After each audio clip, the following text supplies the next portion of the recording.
मैं सुखबीर आप सभी का हार्दिक स्वागत करता हूं। जैसा कि आपको पता ही होगा कि आज हम एक तीसरे एपिसोड के बारे में पढ़ेंगे, समझेंगे आज कि भारत के जो पड़ोसी देश हैं उनमें ये क्वेश्चन आता है कि किस देश के साथ सबसे लंबी सीमा भारत साझा करता है। तो इसमें इस चीज़ को हमने इधर नोट किया है। तो इधर आप समझेंगे कि बांग्लादेश, ये दिख रहा है, ये बांग्लादेश है। बांग्लादेश के साथ भारत की सबसे लंबी सीमा साझा होती है, जो कि इसकी लंबाई है 4096 किलोमीटर। अर्थात हम थोड़ा समझने का प्रयास करें, यहाँ से बांग्लादेश शुरुआत होता है और इधर घूमता हुआ इस तरह से ये जो बांग्लादेश की जो सीमा रेखा है वो 4096 किलोमीटर, अर्थात बांग्लादेश से सर्वाधिक लंबी सीमा साझा होती है भारत की।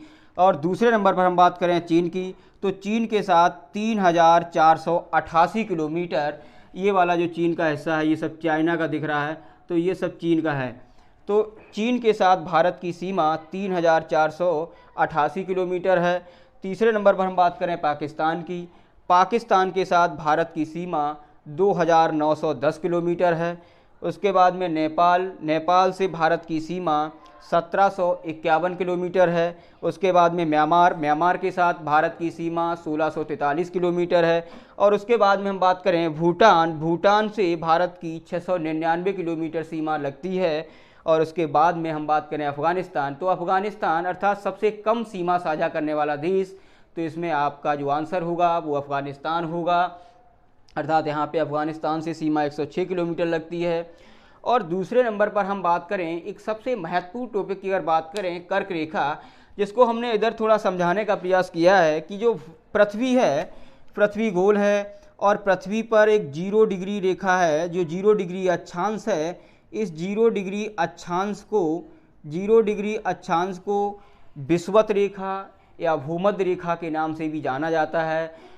और 0 डिग्री रेखा पृथ्वी को 2 बराबर भागों में बांटती है, जिसमें हम जो उत्तर वाला एरिया है उसे उत्तरी गोलार्ध और जो दक्षिण वाला एरिया है इसे हम दक्षिणी गोलार्ध। और यहाँ पे जो ध्रुव होगा अर्थात उत्तरी ध्रुव और दक्षिण में होगा वो दक्षिणी ध्रुव, नॉर्थ पोल, साउथ पोल। और सबसे बड़ी बात आज हम चर्चा करेंगे कर्क रेखा की। तो सबसे पहले तो हम यही समझेंगे कि पृथ्वी पर कर्क रेखा है कहाँ पे। तो हमने देखा कि 0 डिग्री रेखा जो अक्षांश रेखा है, जो पृथ्वी को 2 बराबर भागों में बांटती है, और इसके उत्तर में 23.5 डिग्री नॉर्थ में, 23.5 डिग्री नॉर्थ हमने यहाँ पे दर्शाने का काम किया है। आप समझ सकते हैं 23.5 डिग्री नॉर्थ में ये कर्क रेखा है। तो 23.5 डिग्री नॉर्थ में कर्क रेखा है, जो कि भारत को 2 बराबर भागों में बांटती है। अब देखिए इसमें क्या है कि जो पृथ्वी को 2 बराबर भागों में बांटती है वो है विषुवत रेखा, इसी को भूमध्य रेखा या 0 डिग्री अक्षांश रेखा के नाम से जानते हैं। और दूसरी हम बात करें कर्क रेखा, तो जो कर्क रेखा है वो भारत को 2 बराबर भागों में बांटती है। और भारत के कितने राज्यों से होकर, सबसे महत्वपूर्ण क्वेश्चन तो यही है कि भारत को कर्क रेखा भारत के कितने राज्यों से होकर जाती है। तो हमने यहाँ पे लिख दिया है कि 8 राज्यों से कर्क रेखा भारत के 8 राज्यों से होकर गुजरती है। और अगर पश्चिम से, इधर पश्चिम है, इस साइड में पश्चिम है, पश्चिम, और इस तरफ पूर्व है। तो अगर कभी क्वेश्चन आता है कि पश्चिम से पूर्व की ओर कर्क रेखा पर स्थित भारत के राज्यों का आप क्रम बताइए, तो आप आसानी से बता सकते हैं। हमने यहाँ पे क्रमानुसार लिखा भी है। हम कह सकते हैं कि ये जो है पश्चिम से पूर्व, ये जो लिखा हुआ है ये पश्चिम से पूर्व की ओर लिखा हुआ है। सबसे पहले यहाँ पे गुजरात, गुजरात के बाद में कुछ एरिया ये राजस्थान का लग जाता है, अर्थात गुजरात के बाद में राजस्थान, राजस्थान के बाद में आता है मध्य प्रदेश, मध्य प्रदेश के बाद में छत्तीसगढ़, और छत्तीसगढ़ के बाद में झारखंड, झारखंड है, और झारखंड के बाद में ये पश्चिम बंगाल, पश्चिम बंगाल, और पश्चिम बंगाल के बाद में आपको पता होगा ये त्रिपुरा है, और त्रिपुरा के बाद में ये मिजोरम, मिजोरम में जाती है। तो हमने यहाँ पे बिल्कुल अच्छी तरह से यहाँ पे लिखा है। सबसे पहले गुजरात, आप थोड़ा मैप की तरफ भी ध्यान करेंगे, देखेंगे गुजरात, तो हमने यहाँ पे गुजरात लिख दिया। उसके बाद में राजस्थान, दूसरे नंबर पर राजस्थान, तीसरे नंबर पर एमपी मध्य प्रदेश, उसके बाद में छत्तीसगढ़, यहाँ पे 4 नंबर पे छत्तीसगढ़ को लिखा है। उसके बाद में झारखंड, झारखंड, झारखंड के बाद में पश्चिम बंगाल, पश्चिम बंगाल के बाद में यहाँ त्रिपुरा, और त्रिपुरा के बाद में मिजोरम। तो आपने बड़ा आसानी से समझा कि कर्क रेखा पर स्थित भारत के राज्य। अब इसमें कभी कभी जो क्वेश्चन बनाता है, जैसे यहाँ पे मिजोरम तो हो गया, मिजोरम से तो गुजरती है लेकिन मणिपुर से नहीं गुजरती है, तो कभी कभी ऑप्शन में डाल भी देता है मेघालय डाल दे या मणिपुर डाल दे कि निम्नलिखित में से किस राज्य से कर्क रेखा नहीं गुजरती है, तो इसका आप आसानी से जवाब दे सकते हैं। लेकिन आपको ये 8 राज्य पता होना चाहिए जहाँ से कर्क रेखा गुजरती है। उसके बाद में हम थोड़ी सी चर्चा पश्चिमी घाट और पूर्वी घाट के बारे में बात करेंगे। आपको पता ही है कि यहाँ पे जो ये एरिया है इसे हम बंगाल की खाड़ी के नाम से जानते हैं। ये बंगाल की खाड़ी है, और इधर वाला जो एरिया है पश्चिम में, अर्थात भारत के जो पश्चिम में एरिया है, इसे हम अरब सागर के नाम से जानते हैं। अर्थात जो भारत के पूर्वी सिरे पर पानी जो जल फैला हुआ है इसे बंगाल की खाड़ी, और जो पश्चिम में उसे अरब सागर। अब सबसे पहले बात ये आती है कि आपको ये भी पता है कि भारत एक प्रायद्वीप है। प्रायद्वीप क्यों है? प्रायद्वीप का सीधा सा मतलब है कि ऐसा स्थल जो 3 तरफ से पानी से घिरा हुआ है उसे हम प्रायद्वीप कहते हैं।